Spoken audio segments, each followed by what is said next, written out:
नमस्कार दोस्तों, आप सभी का विश्व भारती चैनल में बहुत बहुत स्वागत है। आज हम आपको कुछ खास जानकारी देने जा रहे हैं। देखिए, कभी कभी इंसानों में कहा जाता है कि इन्होंने अपने पैरों पे कुल्हाड़ी मार दी, लेकिन आपने नेताओं के बारे में कभी इस तरह से सुना नहीं होगा। आज हम आपको उसी का उदाहरण देने जा रहे हैं।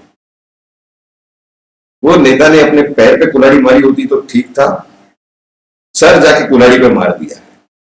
क्या और कैसे, इस वीडियो को आप पूरा देखिए, आपके ये बात जो है पूरा समझ में आएगी।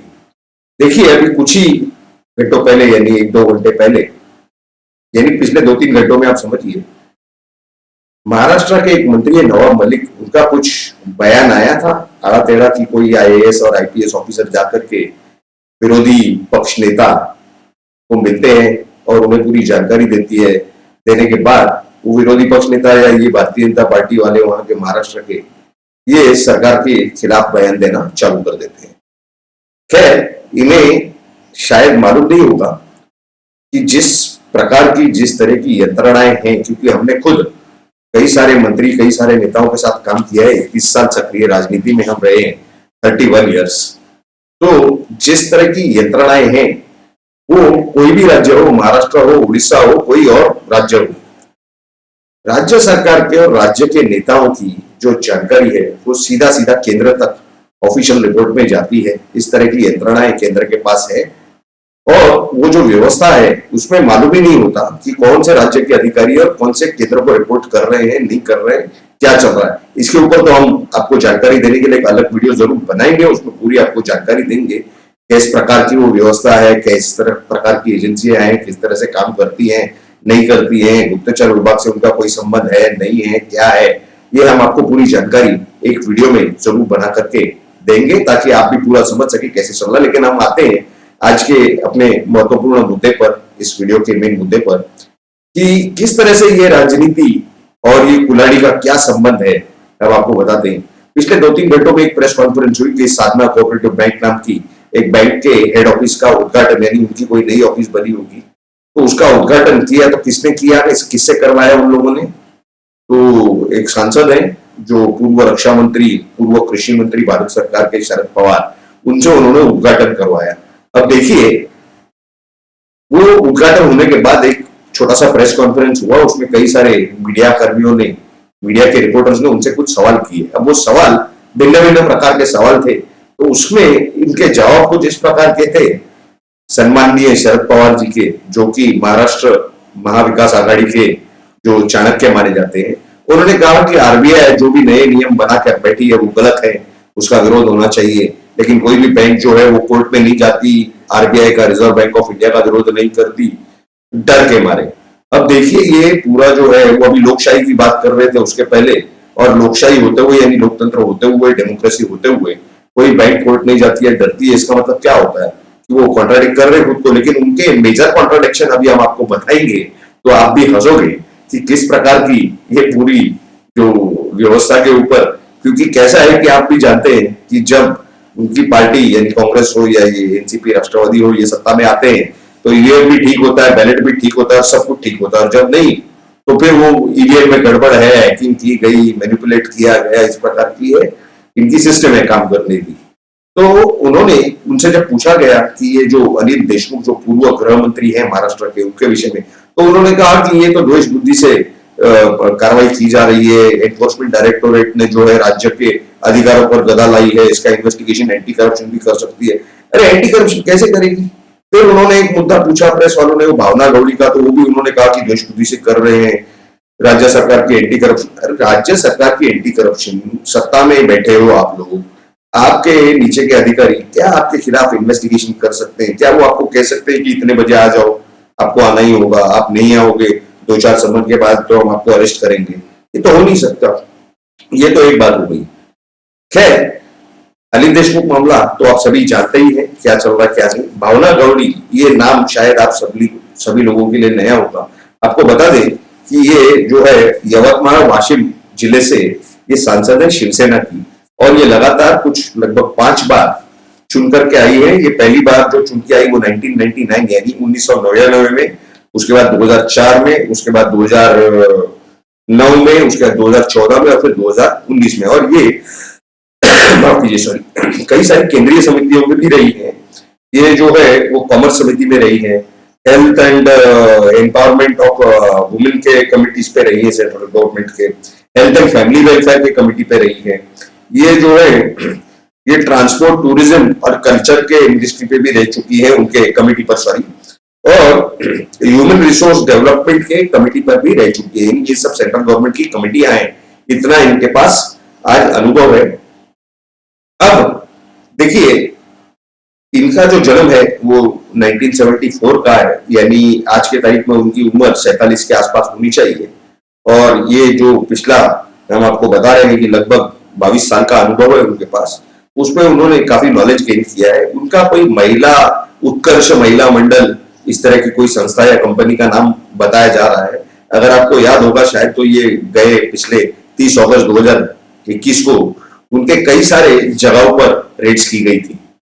और ये जो धार पड़ी थी ईडी की, एनफोर्समेंट डायरेक्टोरेट की, यदि उन्हें कुछ जानकारी इस प्रकार की मिली थी कि उनके संस्था या उनकी कंपनियों के द्वारा कुछ मनी लॉन्ड्रिंग की जा रही है, उसमें उन्हें काफी सारे सबूत हाथ लगे। उसमें एक नई जानकारी आज ये आई है पिछले कुछ मिनटों में कि उनके काफी सारे जो सहकारी है, कंपनी सेक्रेटरी इत्यादि हैं, उन्हें ईडी ने समन किया गया है ईडी द्वारा।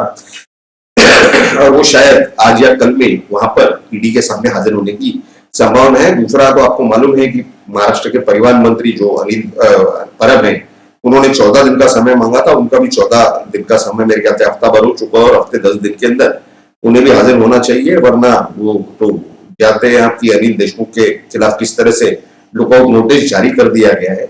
इसका मतलब वो कहीं भी पकड़े जाएंगे और उसके बाद उनकी कहानी जो आप समझिए, उन्हें जमानत मिलना न्यायालय से मुश्किल होगी। लेकिन अभी हमारा वो विषय बीच में अधूरा रह गया कि ये जो भावना गौड़ी और अनिल देशमुख हैं, ये किस तरह से शरद पवार के खिलाफ जो काम कर रहे हैं, या शरद पवार भले नाम के लिए इस तरह की बातें कर रहे हैं, लेकिन अगर आपको सभी को याद होगा, ये मीडिया वालों ने उनसे पूछा नहीं सवाल, लेकिन आने वाले समय में पूछना चाहिए, क्योंकि ये ज्यादातर बिका हुआ मीडिया है, 90-95% ये लुटेन्स मीडिया है।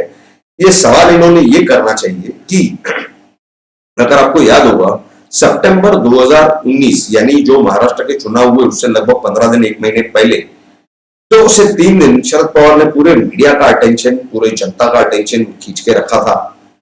और ये कहते हुए कि उनको जानकारी मिली है कि उनका नाम कोई वो महाराष्ट्र स्टेट कोऑपरेटिव बैंक के 25,000 घोटाले के मामले में ईडी के रिकॉर्ड पर आया है, और वो ईडी के पास जाकर के उनसे पूछेंगे कि भाई क्या मामला है, हमारा इसमें कोई लेना देना नहीं है, हमारी पार्टी का कोई लेना देना नहीं है, हमारी कार्यकर्ताओं का लेना देना नहीं है। तो उसके बाद कोई संजय बर्वे नाम के वहां पर कोई पुलिस कमिश्नर हुआ करते थे उस समय मुंबई के, और उन्होंने जाके शरद पवार से मुलाकात की। अगर आप जाएंगे तो वहां कार्यकर्ता पूरे महाराष्ट्र में आंदोलन करेंगे, ये एनफोर्समेंट डायरेक्टोरेट के कार्यालय के बाहर आंदोलन होंगे, और कायदा और सुव्यवस्था की परिस्थिति बिगड़ेगी, यानी लॉ एंड ऑर्डर की परिस्थिति बिगड़ेगी, तो आप ये मत जाइए। और उसके बाद उन्होंने वो 2-2.5 दिन इसी तरह का तमाशा करके निकाले, और उसके बाद में फिर ये बयान आया कि पुलिस कमिश्नर ने हमारे से रिक्वेस्ट की, इसके लिए हम वहां नहीं जा रहे। जबकि उन्होंने कुछ इस तरह की हवा उड़ाई थी कि उन्हें ईडी के तरफ से एक पत्र आया था कि उनका नाम आया है इस तरह के घोटाले में, 25,000 करोड़ के एमएससी बैंक यानी महाराष्ट्र स्टेट कोऑपरेटिव बैंक घोटाले में। और जब भी उन्हें समन आए भेजा, जब उनकी जरूरत पड़ेगी तो उन्हें समन भेजा जाएगा और वो ईडी कार्यालय में हाजिर हो जाए। जबकि इस प्रकार की कोई बात ईडी की तरफ से की नहीं गई थी। ये चुनाव के पहले एक सिंपैथी हासिल करने के लिए शायद उनका स्टंट होगा। और दूसरा स्टंट आपने देखा होगा कि किस तरह वो बारिश में खड़े होकर स्टेज पर भाषण दे रहे थे और भीग रहे थे। यानी कहने का मतलब ये कि ये जो इनके स्टंट है, लेकिन इसमें ये कुल्हाड़ी अपने सर पर मार बैठ जाते हैं। वो नेता पार्टी के अध्यक्ष हैं और वो ईडी ऑफिस जाने तैयार हैं, और ये अनिल देशमुख के भागते फिर रहे हैं। वो कह रहे हैं, शरद पवार कह रहे थे कि हमने कुछ नहीं किया, हमारा कोई संबंध नहीं, हम ईडी ऑफिस में जाएंगे उनके सामने खुलासा करने के लिए। और ये हर court, high court, supreme court, high court, supreme court, high court, supreme court और राज्य सरकार ने भी कि हम कोऑपरेट करने तैयार हैं। कोऑपरेट करने तैयार हो तो आपको ईडी ऑफिस में जाना है ना। शरद पवार क्या घास खाते हैं क्या? वो तो जाने तैयार थे। कहाँ है ये अनिल देशमुख?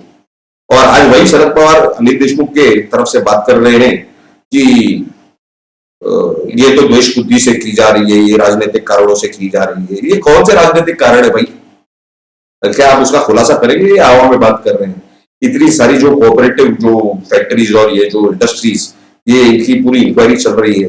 ये पहले डिस्क्रीट इंक्वायरी हो चुकी है, उसके बाद कुछ ना कुछ उसके अंदर मिला है, इसीलिए आगे इंक्वायरी बढ़ाई गई है। ये एफआईआर यूं ही नहीं रजिस्टर करती ईडी। नरेंद्र मोदी को, क्या आप लोगों की सरकार यानी शरद पवार की जो सरकार थी, जब उसमें कृषि मंत्री थे, क्या उन्होंने उन्हें 2-4 बार नहीं बुलाया था? क्या उन्होंने घंटों घंटों उनकी इंक्वायरी नहीं की थी? तभी नरेंद्र मोदी जी एक राज्य के मुख्यमंत्री थे। तब तब द्वेष बुद्धि नहीं थी, तब सब सही था। और आज हर चीज में राजनीतिक कारण है, द्वेष बुद्धि है। केंद्र सरकार जानबूझ के महाराष्ट्र के मंत्रियों या अधिकारियों को तंग करने की कोशिश कर रही, इस तरह के बयान। तो ये तो अपने सर पे कुल्हाड़ी मारने वाला काम है। इन्होंने उठा करके एक केंद्रीय मंत्री को सीधा सीधा बंद कर दिया। तब कोई द्वेष बुद्धि नहीं थी, तब कोई राजनीतिक कारण नहीं था। आज उनके पास कुछ है नहीं कहने के लिए, वो कह नहीं सकते, उनका जवाब उन्हें दिया जा रहा है। अब तक जो केंद्र सरकार अवॉइड कर रही थी, जो टालने की कोशिश कर रही थी कि किसी तरह का नेगेटिव या गलत काम नहीं किया जाए, लेकिन आज वो लोग जरूर इन लोगों को अरेस्ट करेंगे। और ये अरेस्ट होना जरूरी है, क्योंकि इन्हें ये नहीं लगना चाहिए कि बाबा जी का राज है, पूरा देश हमारा है और ये जो जनता है ये बकरे बकरी पे काटना है, इस तरह की मेंटालिटी इनके पास नहीं रहनी चाहिए। इसके लिए इनको अरेस्ट करना जरूरी है। जो भी गलत काम करते हैं उन्हें अरेस्ट करना जरूरी है। ये चाहे उठा के नरेंद्र मोदी को बुला ले सीबीआई में जब चाहिए, एक मुख्यमंत्री को बुला लेते हैं सीबीआई को और उन्हें तंग करते हैं, वो चलता है, वो जायज है इनके हिसाब से। अमित शाह को इतने महीनों अंदर रखा, कुछ 8 या 10 महीने अंदर रखा था, तब कोई द्वेष बुद्धि नहीं थी, तब कोई राजनीतिक कारण नहीं थे। लेकिन अब जब इनकी बारी आई तो राजनीतिक कारण है, द्वेष बुद्धि है।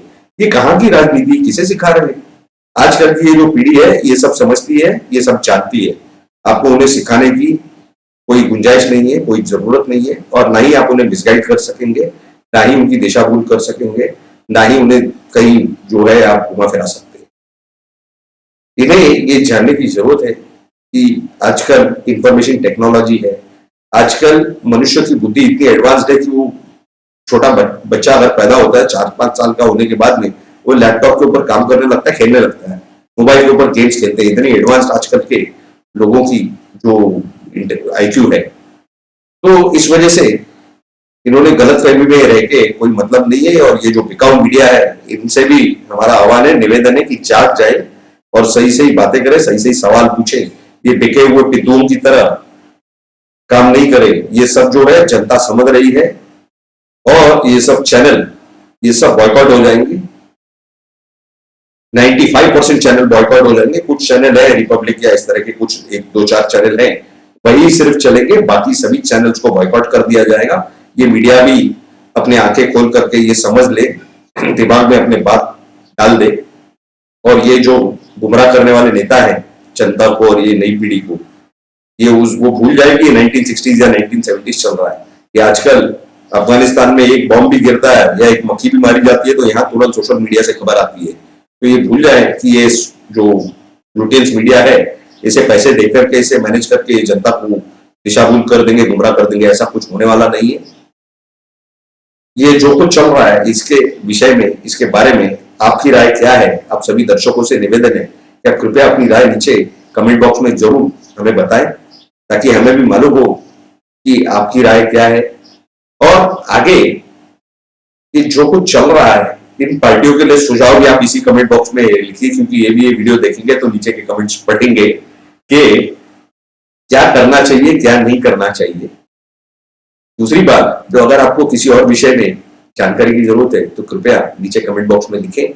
हमारे इस वीडियो को जरूर आप लाइक करें और आपके सभी दोस्त, रिश्तेदार, परिवार के लोगों के साथ शेयर करें और आपके कलीग्स के साथ।